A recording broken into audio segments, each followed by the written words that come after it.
Assalamualaikum warahmatullahi wabarakatuh. Nama saya Kaisa Syahrini Khairunisa dari kelas 10-2.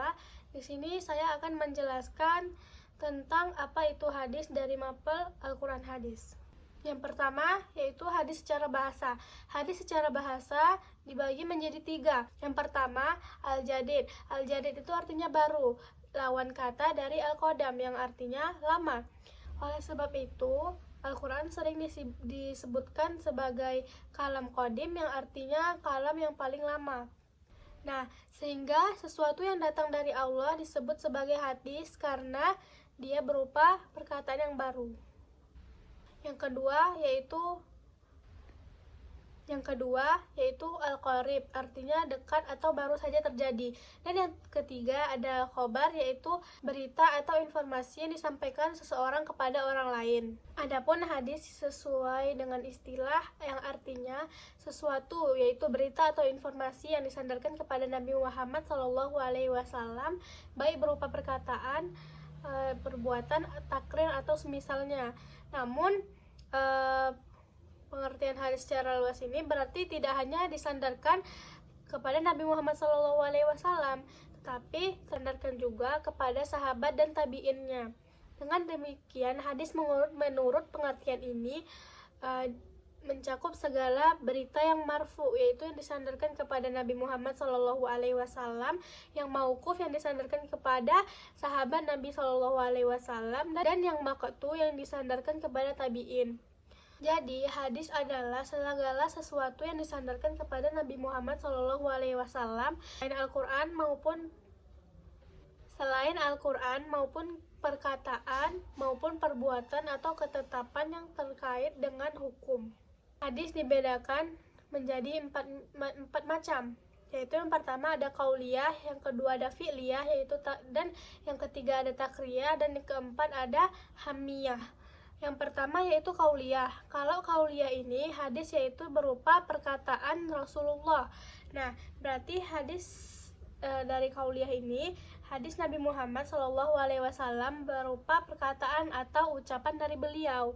Contohnya adalah sebagai berikut, yaitu an Abdillah bin Umar radhiyallahu anhuma anna Rasulullah sallallahu alaihi wasallam qala man syaribal khamra tsumma lam yatub minha hurimaha fil akhirah, yang artinya Abdullah bin Umar radhiyallahu anhu berkata, sungguh Rasulullah sallallahu alaihi wasallam bersabda, siapa saja selama hidupnya di dunia minum khamar namun belum sempat bertaubat hingga ia meninggal, maka akan diharapkan baginya meminum khamar di akhirat kelak. Hadis riwayat Bukhari. Dalam hadis tersebut, Rasulullah melarang hamba-hambanya untuk meminum alkohol, arak, dan sebagainya.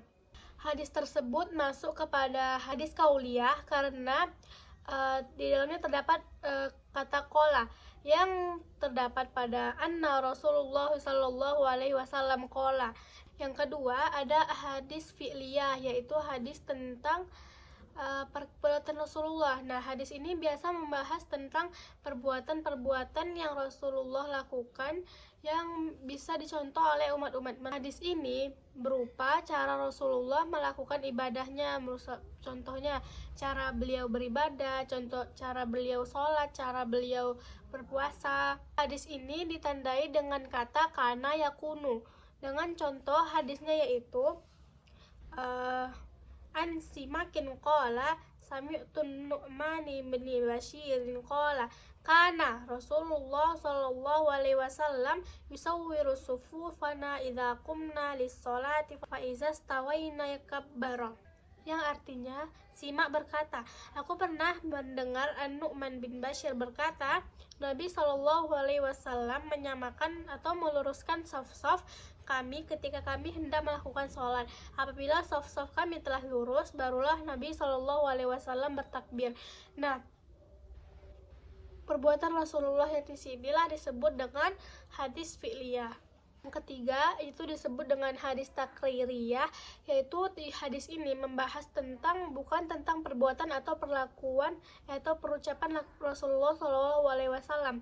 Namun di hadis ini Rasulullah Shallallahu Alaihi Wasallam menilai apa yang diucapkan atau dilakukan oleh sahabatnya, di mana yang dilakukan oleh sahabatnya ini diakui benar oleh Rasulullah Shallallahu Alaihi Wasallam. Ada kalanya pada hadis takririyah ini Rasulullah diam atau tidak melakukan apa-apa ketika sahabatnya bertindak dalam tindakan ibadah. Pada hadis ini Rasulullah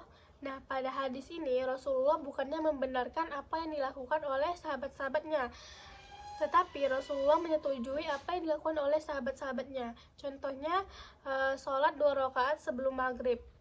Itu Rasulullah menyetujui apa yang dilakukan oleh sahabatnya. 4. Tentang hadis Hammiyah. Nah, hadis ini bercerita bukan tentang apa yang dilakukan Rasulullah atau sahabat-sahabatnya lakukan, namun hadis ini tentang apa yang ingin dilakukan oleh Rasulullah namun belum terrealisasikan. Contohnya pada ia ingin berpuasa pada tanggal 9 Muharram karena sebelum waktunya tiba beliau sudah wafat. Di bab ini ada juga yang dinamakan oleh hadis qudsi. Nah, hadis qudsi ini juga disebut dengan hadis rabbani atau ilahi. Nah, inilah pengertian hadis qudsi. Sesuatu yang dikabarkan oleh Allah kepada nabinya dengan ilham atau mimpi. Nah, kemudian Nabi Shallallahu Alaihi Wasallam menyampaikan makna dari ilham atau mimpi tersebut dengan mengungkapkan kata-kata beliau. Dari pengertian-pengertian yang sudah saya jelaskan, bisa kita simpulkan bahwa Al-Quran disebut dengan kalamullah, baik dari segi redaksi maupun isinya. Namun, hadis qudsi adalah kalamullah dari segi isi, tetapi redaksinya dari Nabi Muhammad SAW. Oleh karena itu, timbullah perbedaan yang berdasar untuk dapat mengetahui perbedaan antara hadis qudsi dan Al-Quran. Sekian video dari saya, kurang lebihnya saya mohon maaf. Wassalamualaikum warahmatullahi wabarakatuh.